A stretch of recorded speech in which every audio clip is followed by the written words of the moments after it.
আমরা একটা ক্লাস শুরু করতেছি, সেটা হলো ছবির দাগ তোলা। ছবিতে বিভিন্ন রকম দাগ থাকবে।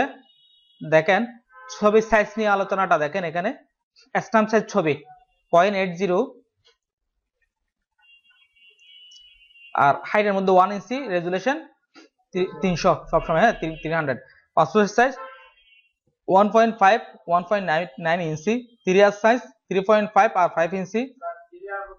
সিরিয়াল বলতে অ্যালবাম সাইজ। সাধারণত আমরা যে বিভিন্ন রকম জায়গায় গেলে প্লেস যেগুলো আমরা ছবিগুলা মোবাইলে বা ক্যামেরায় তুলি না, ওইগুলা যে অ্যালবাম সাইজ সিরিয়াল মানে 3.5 মানে 3.5 ইঞ্চি এক পাশে হবে, আর লম্বায় হবে 5 ইঞ্চি, ওইটা আর কি। হ্যাঁ, এই যে 4 আর সাইজ 4 ইঞ্চি, 6 ইঞ্চি, 5 আর সাইজ 5 ইঞ্চি, 7 ইঞ্চি, 7 আর সাইজ 7 ইঞ্চি, 9 ইঞ্চি, 9 আর সাইজ 9 ইঞ্চি, 11 ইঞ্চি। হ্যাঁ, এগুলো ফিক্স করা।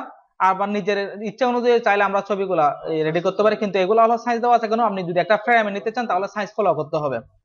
এবং এই যে এই ছবিগুলার চারপাশে আবার একটা ফ্রেমে অ্যাড করা যায় চাইলে। তো আমরা এই যে পাসপোর্ট সাইজ এবং স্ট্যাম্প সাইজ ছবি কিভাবে রেডি করতে হয়, দুইটাই সেম কাজ একসাথে আমরা একটু আগে শেষ করলাম। এখন ক্লাস হবে যে ছবির ব্রাইটনেস বাড়ানো। এই ক্লাসটা আমি দিয়ে দিচ্ছি। দেখেন ছবির ব্রাইটনেস বাড়ানো, এখানে দেখেন কিভাবে ব্রাইটনেস বাড়ানো যায়।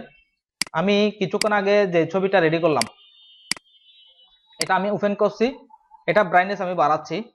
আপনি কিবোর্ড থেকে কন্ট্রোল এম যখন প্রেস করবেন, যে এই টুলবারটা আসলো, এখান থেকে আপনি যখন এই রেখাটাকে উপরের দিকে টানবেন, দেখেন ব্রাইটনেসটা বাড়তেছে, টোটাল সম্পূর্ণ ছবির ব্রাইটনেস বাড়তেছে। ঠিক আছে, আর এই রেখাটাকে যখন আপনি নিচের দিকে নিবেন, ব্রাইটনেসটা কমতেছে। ঠিক আছে, এটা হলো ছবির ব্রাইটনেস বাড়ানো কমানোর নিয়ম। এটা একটা নিয়ম আছে।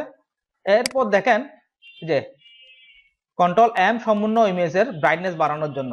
ঠিক আছে, এরপরে টুলস থেকে ডট টুলস এর মাধ্যমে নির্দিষ্ট স্থানে ব্রাইটনেস বাড়ানো।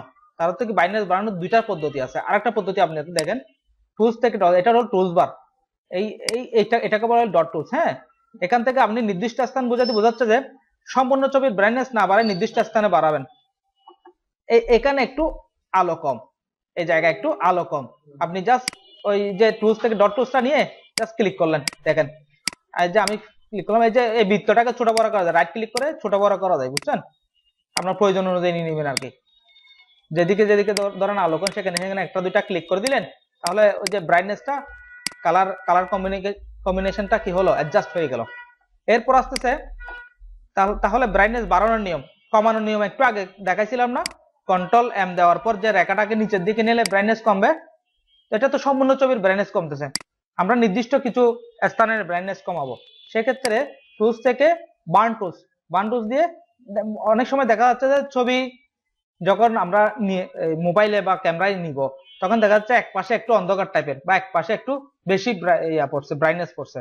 সেক্ষেত্রে আমরা এখানে রাইট ক্লিক করে এখানে যেখানে যেখানে একটু বেশি আলো, সেখানে ক্লিক করে ওই যে অন্ধকার টাইপের যেদিকে আছে এদিকের সাথে কি করলাম, অ্যাডজাস্ট করে দিলাম। ঠিক না? এভাবে নির্দিষ্ট স্থানেও আমরা চাইলে ব্রাইটনেস কমাইতে পারবো। যেমন কি এই চুলগুলোকে একটু কালো করবো, ব্রাইটনেস গুলো একটু কমাই দিই নির্দিষ্ট স্থানে।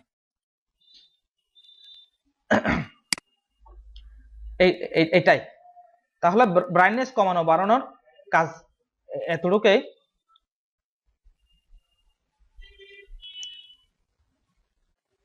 এরপর আসতেছে আমি একের সাথে আরেকটা ক্লাস দিচ্ছি।